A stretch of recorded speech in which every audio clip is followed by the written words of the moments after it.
Assalamualaikum warahmatullahi wabarakatuh.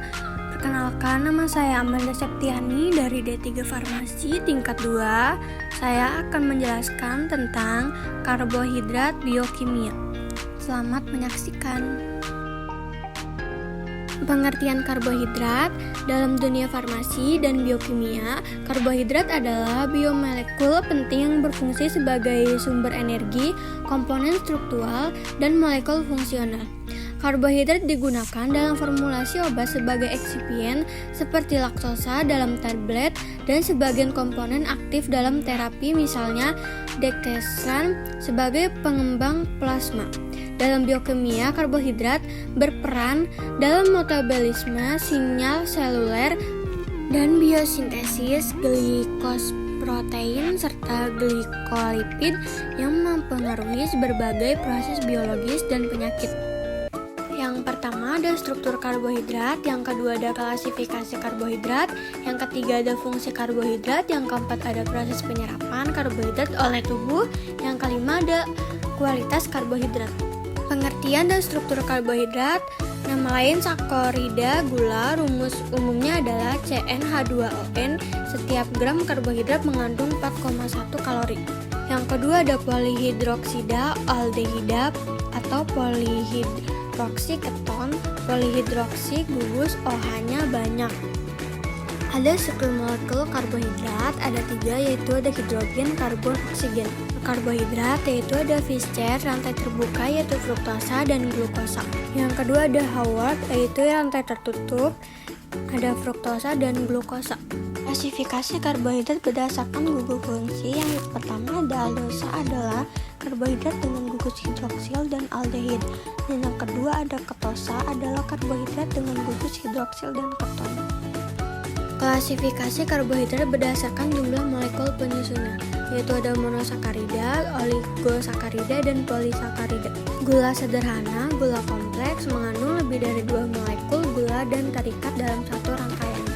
Yang pertama ada monosakarida. Macam-macam monosakarida dengan ciri utamanya memiliki jumlah atom C berbeda-beda, triosa C3, tetrosa C4, pentosa C5, heksosa C6, heptosa C7. Yang pertama ada triosa, ada gliserosa, gliseraldehid, dihidroksiaseton. Yang kedua ada tetrosa, triosa, eritrosa, dan silulosa. Dan yang ketiga ada pentosa, ribulosa, glikosa, silosa, arabinosa, ribosa.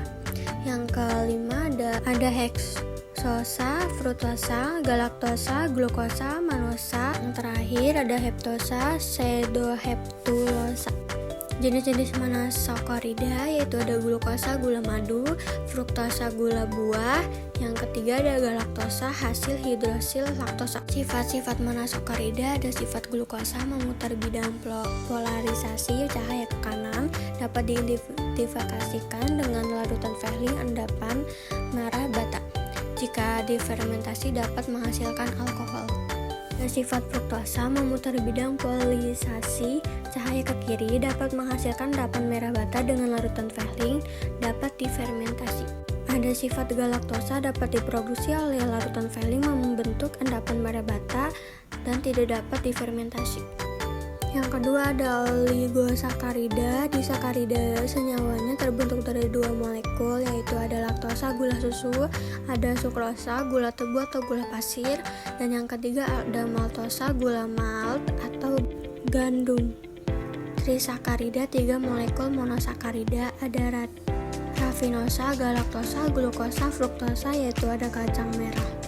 Sifat-sifat olisakarida, yang pertama adalah larut dalam air. Sebagai besar olisakarida mudah larut dalam air karena bersifat polar. Dan yang kedua ada rasa manis. Untuk beberapa jenis disakarida seperti sukrosa memiliki rasa manis, tetapi kompleksitas meningkat dengan lebih banyak unit monosakarida.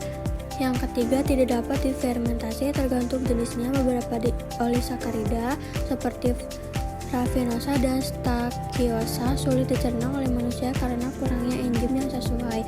Yang keempat ada sumber prebiotik. Banyak oligosakarida seperti inulin mendukung pertumbuhan bakteri baik dalam usus. Yang kelima ada fungsi biologis penting. Oligosakarida terlibat dalam pengenalan sel, aldehid dan sistem imun, terutama saat menjadi bagian dari glikoprotein atau glikolipid. Yang ketiga ada polisakarida. Polisakarida adalah karbohidrat kompleks yang terdiri dari 10 unit monosakarida yang terhubung melalui ikatan glikosidik. Yang pertama ada struktur kompleks, dan yang kedua ada 2 tidak manis, yang ketiga sumber energi, yang keempat ada tidak larut dalam air, dan yang kelima ada fungsi struktural. Beberapa contoh polisakarida adalah yang pertama ada pati, sumber cadangan energi pada tumbuhan, dan yang kedua ada glikogen, cadangan energi pada hewan, dan yang terakhir ada selulosa, penyusun dinding sel tumbuhan dan memberikan kekuatan dan struktur. Macam-macam polisakarida ada amilum atau tepung adalah polisakarida yang terdiri dari 2 komponen, yaitu amilosa dan amilopektin. Yang pertama ada sumber energi. Amilum berfungsi sebagai cadangan energi pada tumbuhan, biasanya ditemukan dalam biji-bijian, umbi-umbian, dan beberapa jenis akar seperti padi, jagung, kentang, dan ubi. Dan yang kedua ada komposisi, yang ada amilosa, rantai linear dari molekul glukosa yang terhubung dengan ikatan A1,4 glikosidik. Amilopektin, rantai bercabang yang juga terdiri dari glukosa tetapi memiliki ikatan cabang A1,6 glikosidik. Dan yang ketiga ada sifat fisik.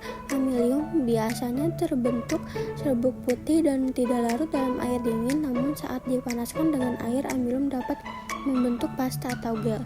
Dan yang keempat ada penggunaan. Amilium banyak digunakan dalam industri pangan sebagai bahan pengentol serta dalam produksi bioetanol dan bahan kimia lainnya. Glikogen, simpanan polisakarida binatang. Glukosan, rantai A, rantai cabang banyak. Ada lutes merah. Hitin adalah polisakarida struktural yang digunakan untuk menyusun exoskeleton dari arthropoda. Kitin tergolong homoposakarida linear yang tersusun atau residu N-asetil glukosamin pada rantai beta dan memiliki monomer berupa molekul glukosa dengan cabang yang mengandung nitrogen. Ada glikosaminoglykan berperan penting sebagai penyokong dan memelihara protein struktural kulit seperti kolagen dan elastin. Dan yang terakhir ada glikoprotein. Glikoprotein adalah sejenis protein terkonjugasi dengan rantai karbohidrat bercabang yang lebih pendek yang dikenal sebagai oligosakarida. Si karbohidrat, sumber energi, mempertahankan massa otot tubuh, menghindarkan tubuh dari risiko penyakit. Karbohidrat penting untuk fungsi otak, kesehatan pencernaan, mengoptimalkan fungsi protein, mengendalikan berat badan, mencegah berbagai serangan penyakit, memelihara kesehatan jantung, meningkatkan penyerapan nutrisi, dan yang terakhir ada membantu pengeluaran feses. 4. Proses penyerapan karbohidrat dalam tubuh. Yang pertama ada mekanisme penyerapan yang terjadi di usus halus, yaitu pasif difusi dan aktif difusi. Yang kedua ada penyerapan secara pasif difusi, yaitu penyerapan yang berlangsung menurut hukum keseimbangan. Yang ketiga ada osmosis dan difusi, di mana diketahui zat-zat makanan akan mengalir dari berkonsentrasi. Yang keempat ada tinggi ke tempat berkonsentrasi rendah. Yang kelima ada sedangkan penyerapan aktif difusi, yaitu proses penyerapan yang membutuhkan energi. Yang kelima ada tujuan terakhir pencernaan dan absorpsi karbohidrat adalah mengubah karbohidrat menjadi ikatan. Dan yang keenam ada ikatan lebih kecil, terutama berupa glukosa dan fruktasa, sehingga dapat diserap oleh pembuluh darah melalui dinding usus halus. Yang keenam, pencernaan karbohidrat kompleks dimulai dari mulut dan berakhir di usus halus. Dan di sini juga ada kualitas karbohidrat. BU1 kualitatif karbohidrat hasil reaksi uji molis 1 molis, uji untuk semua jenis karbohidrat. Dan yang kedua ada uji Benedict, uji karbohidrat reduksi semua monosakarida, laktosa dan maltosa. Yang ketiga ada uji Fehling, uji karbohidrat reduksi semua monosakarida, laktosa dan maltosa. Dan yang keempat ada uji Barfoed, membedakan monosakarida dengan disakarida untuk monosakarida seperti glukosa, fruktasa, dan galaktosa. Dan yang kelima ada uji Seliwanov, membedakan karbohidrat ketosa atau aldosa, contoh pada fruktosa dan sukrosa. Dan yang keenam ada uji Lodin, uji polosakarida, contoh pada amilum, glikogen, dan selulosa.